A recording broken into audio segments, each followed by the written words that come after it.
Hi, hello, a very good afternoon to all. In this session, we are going to discuss about how to distinguish primary, secondary and tertiary alcohols. Okay, so primary, secondary and tertiary alcohols, they can be identified or distinguished by oxidation process or by the action of heated copper. Okay, first let us see about oxidation. How can we distinguish primary, secondary and tertiary alcohols by oxidation? Let us see about that. Okay, distinction between primary, secondary and tertiary alcohols. Okay, the first method is nothing but oxidation. Okay, so oxidation, if you see, removal of hydrogen will take place generally. Okay, so let us first take a primary alcohol, CH3 CH2OH. This is nothing but a primary alcohol. This we generally call it as ethanol. Okay, ethanol, when it is treated with mild oxidizing agents like PCC, pyridinium chlorochromate, or we can also use anhydrous chromium oxide. Okay, both are mild oxidizing agents only. So when we are using PCC with ethanol or anhydrous chromium oxide with ethanol, okay, nothing but primary alcohol, it gets converted into aldehyde. Nothing but here ethanol, it gets converted into aldehyde. Okay, this is a primary alcohol. When we consider secondary alcohol,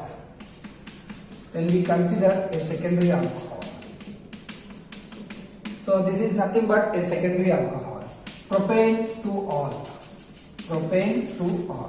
Okay, so when we are treating these with mild oxidizing agents, we can use PCC or anhydrous chromium oxide. Then secondary alcohol gets converted into ketone.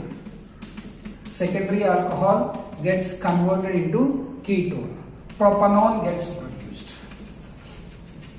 Okay, this is a ketone. This is nothing but, here if you see, aldehyde gets produced. This is nothing but aldehyde. So remember that a primary alcohol, when it is treated with mild oxidizing agents like PCC or anhydrous chromium oxide, it gets converted into aldehyde. And a secondary alcohol, when it is treated with mild oxidizing agents like primary or mild oxidizing agents like PCC, pyridinium chlorochromate, or anhydrous chromium oxide, then ketone gets produced. And generally, when we consider a tertiary alcohol, it will be resistant to oxidation. Okay, when we are using mild oxidizing agents, tertiary alcohols show resistant to oxidation. Okay, tertiary alcohols, these are resistant to oxidation.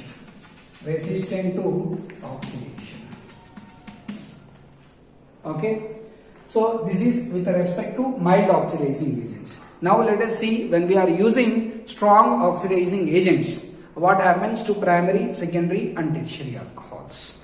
Okay,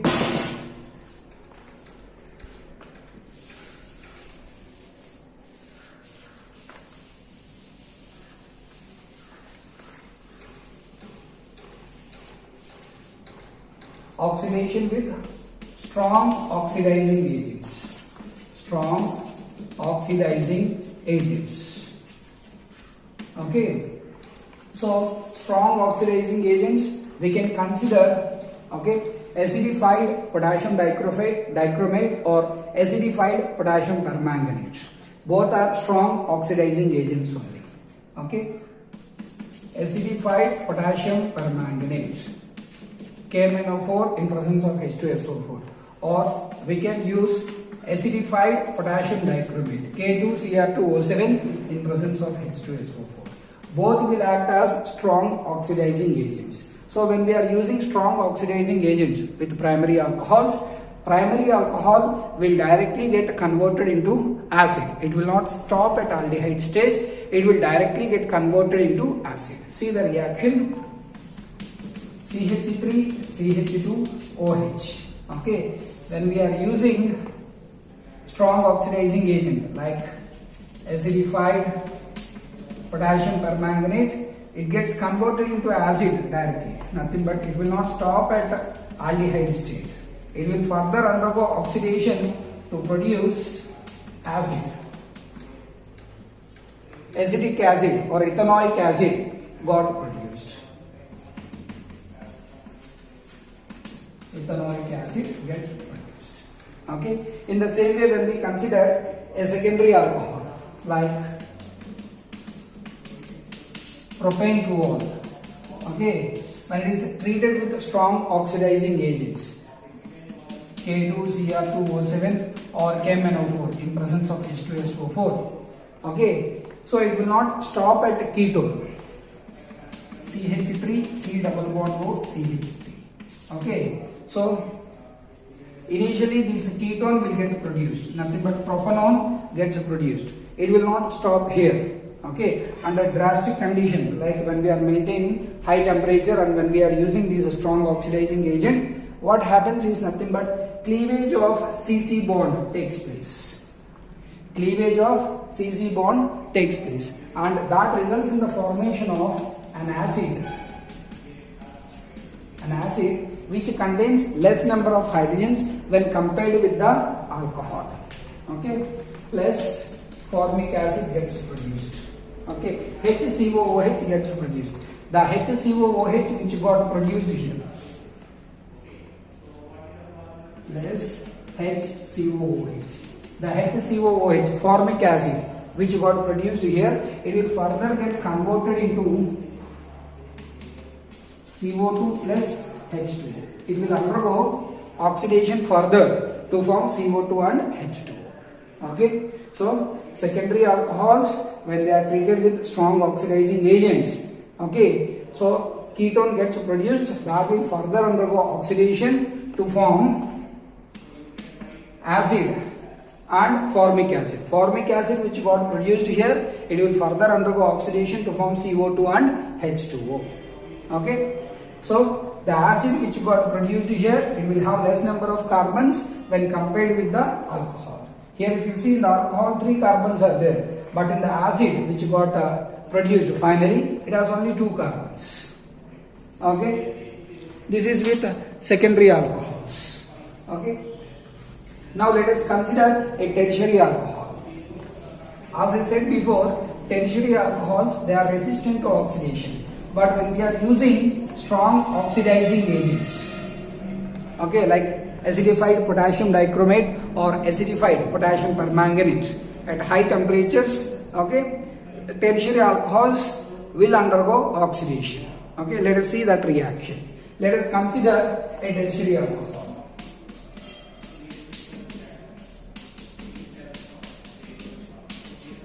This is nothing but tertiary butyl alcohol. Okay, tertiary butyl alcohol. Strong oxidizing agent K2Cr2O7 in presence of H2SO4 or KMnO4 in presence of H2SO4. Okay, initially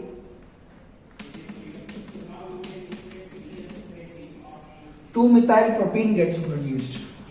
2-methylpropene or isopropylene also we can say. 2-methylpropene gets produced. Okay, these will further undergo oxidation. Okay, so here cleavage of this bond, double bond between these 2 carbons take place. Okay, so this part it gets converted into ketone. Ketone gets produced in this way, and this CH2 which is present at the end, these will get converted into acid. Acid gets produced. HCOOH gets produced. This will further undergo oxidation. This formic acid it will further undergo oxidation to form CO2 plus H2. Okay. So here if you see the ketone which got produced here, okay, it will have less number of carbons when compared with the original alcohol. Okay. So when tertiary alcohol is treated with strong oxidizing agents at high temperature, okay, initially alkene gets produced, nothing but dehydration of tertiary alcohol takes place. OH from this carbon and hydrogen from one of the carbon gets removed, okay, and water molecule gets removed to form an alkene in this way. This will further undergo oxidation to form ketone. This is nothing but ketone. Propanone gets produced. So the ketone which got produced here, it will have less number of carbons when compared with the alcohol. And an acid gets produced here. Formic acid which got produced here, it will further undergo oxidation to form carbon dioxide and water. Okay. So this is how we distinguish primary, secondary and tertiary alcohol by oxidation process. Okay. So when we use mild oxidizing agents with primary alcohol, it gets converted into aldehyde. Secondary alcohol on treatment with mild oxidizing agents, it gets converted into ketone. Okay, tertiary alcohols, they are resistant to oxidation. And then I said when we are using strong oxidizing agents, primary alcohols directly get converted into acid. Secondary alcohols, if you see initially they will form ketones, that will further undergo oxidation. They will further undergo oxidation to form acid, okay, as well as carbon dioxide and water. Acid which got produced there, it will have less number of carbons when compared with the original alcohol. And tertiary alcohols also, I said initially tertiary alcohols, when they are treated with strong oxidizing agents, dehydration takes place to form alkene as the products. Okay, this alkene, it will further undergo oxidation to form ketone and acid. Formic acid gets produced here. It will further undergo oxidation to form CO2 and H2O. Okay, please note down. Now, let us see how to distinguish primary, secondary and tertiary alcohols by the action of heated copper. Okay, action of heated copper. Action of heated copper. Heated copper. Okay, so when we are passing vapors of primary alcohol, okay, onto the copper at a temperature of 573 Kelvin, then primary alcohol gets converted into aldehyde. Okay, ethanol, when I am passing ethanol vapors on copper at a temperature of 573 Kelvin, ethanol, it gets converted into aldehyde. Nothing but primary alcohols get converted into aldehyde.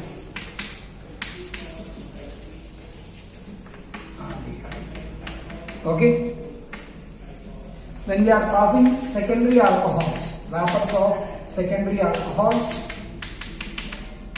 onto copper at a temperature of 573 Kelvin, then secondary alcohols, they get converted into ketones. Ketones get produced in this way. Okay. Now when we are passing tertiary alcohols,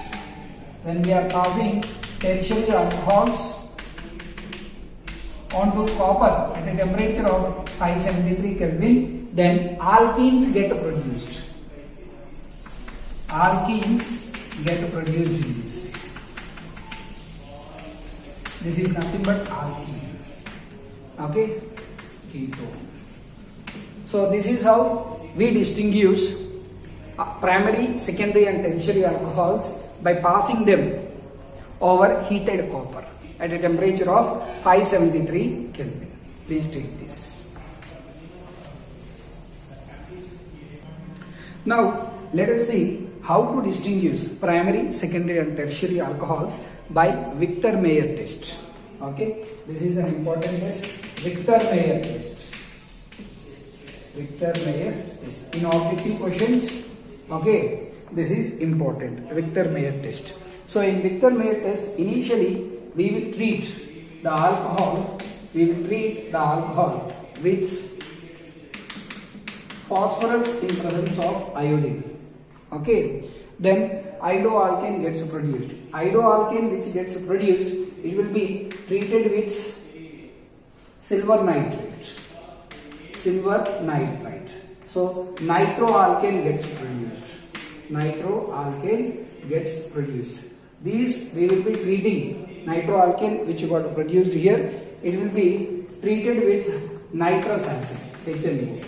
Later these will be treated with aqueous sodium hydroxide.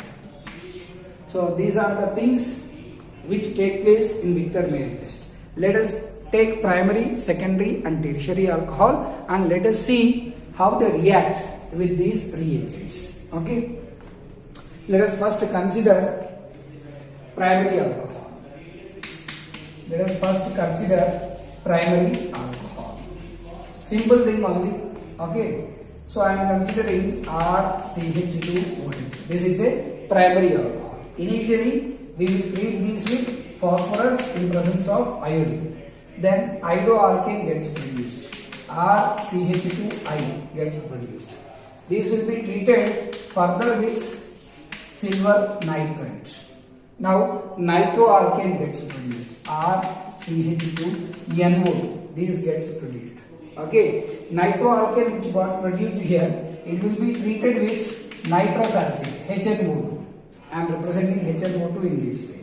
Now when I am treating this nitroalkane with nitrous acid, water molecule gets removed, nothing but the hydrogens at this alpha carbon. This is the alpha carbon now. So hydrogens from this alpha carbon and oxygen from this nitrous acid, they get removed. Okay, and this results in the formation of nitrolic acid. Nitrolic acid gets produced. This is the nitrolic acid. Nitrolic acid gets produced. Okay, so the nitrolic acid which got produced here, it will be further treated with NaOH. When we are treating this with NaOH, okay, blood red coloration gets produced. Okay, RC double bond N O minus Na plus NO. Okay, so these will appear as blood red coloration. Blood red coloration. Nothing but blood red color gets produced. Formation of blood red color indicates that it is a primary alcohol. Simple thing. I am treating primary alcohol with phosphorus in presence of iodine. Iodoalkane gets produced. Iodoalkane which got produced, it is treated with silver nitrate. Nitroalkane gets produced here. These will be further treated with nitrous acid to form nitrolic acid. Nitrolic acid is again treated with sodium hydroxide, nothing but aqueous sodium hydroxide or potassium hydroxide.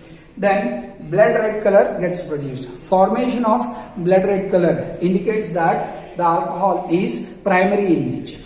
Okay. So now let us see about secondary alcohol. Okay.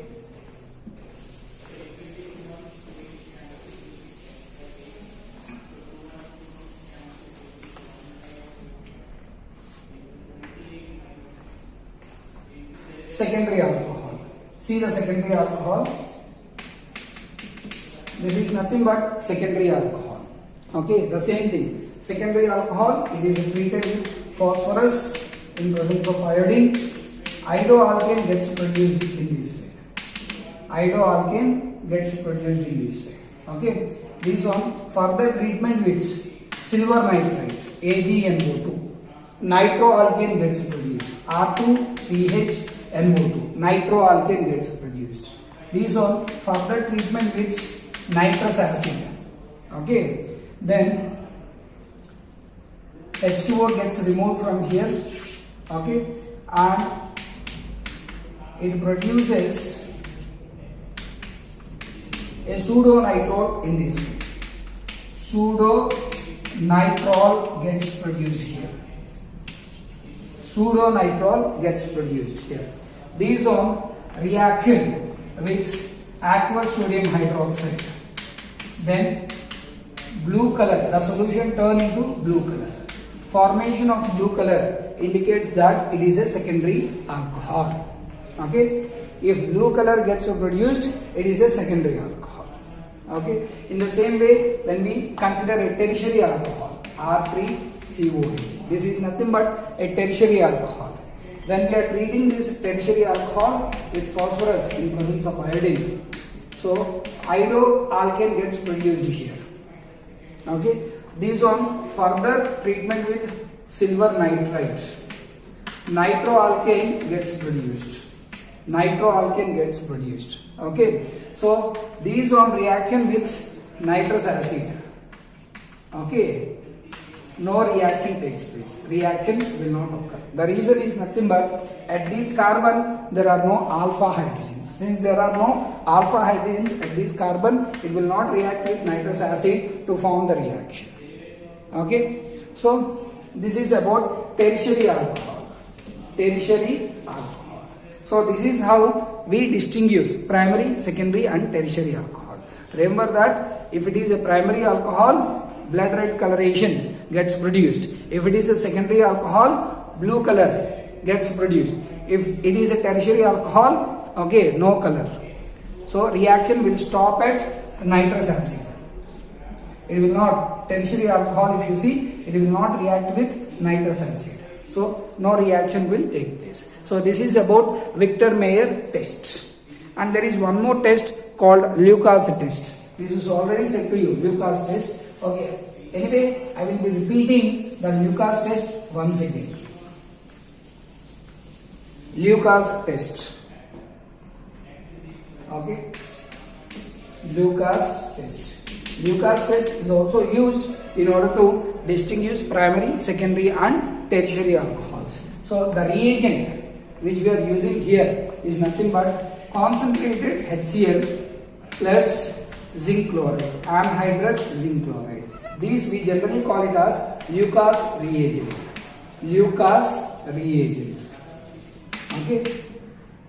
So this reagent is used in order to distinguish primary, secondary and tertiary alcohol. Okay. So these alcohols, primary, secondary and tertiary alcohols, okay, they react with the Lucas reagent to form alkyl halides. The alkyl halides which get produced, okay, they will be insoluble in nature. So they form precipitate or turbidity easily. Okay, when we consider a tertiary alcohol, it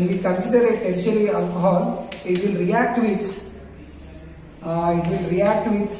Lucas reagent, nothing but concentrated HCl plus zinc chloride. Okay, so it will form halide immediately, because from the tertiary alcohol, the tertiary carbocation which gets produced, it will be stable in nature. That is why it immediately forms halide, alkyl halide. Tertiary alkyl halide will be produced immediately.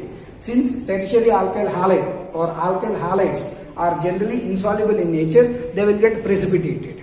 Okay. So precipitate will be produced immediately whenever we are treating a tertiary alcohol with a Lucas reagent.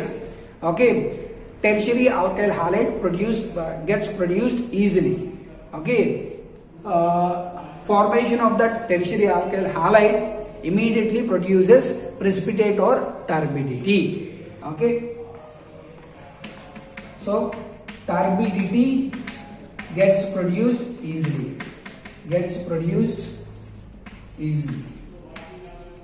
Okay, but when we are considering a secondary alcohol, okay, when we are treating this with Lucas reagent, turbidity it gets produced within 5 to 10 minutes or 5 minutes. Okay, turbidity gets produced within 5 minutes. Nothing but based on the time gap. If it is a tertiary alcohol, since alkyl halide gets produced easily, turbidity will be immediate or precipitate gets produced immediately. From that we can understand it is a tertiary alcohol. Secondary alcohol, when we are treating with Lucas reagent, turbidity will not be produced immediately. Okay, it takes 5 minutes to produce the turbidity. If turbidity gets produced after 5 minutes, okay, it indicates that the alcohol is secondary in nature.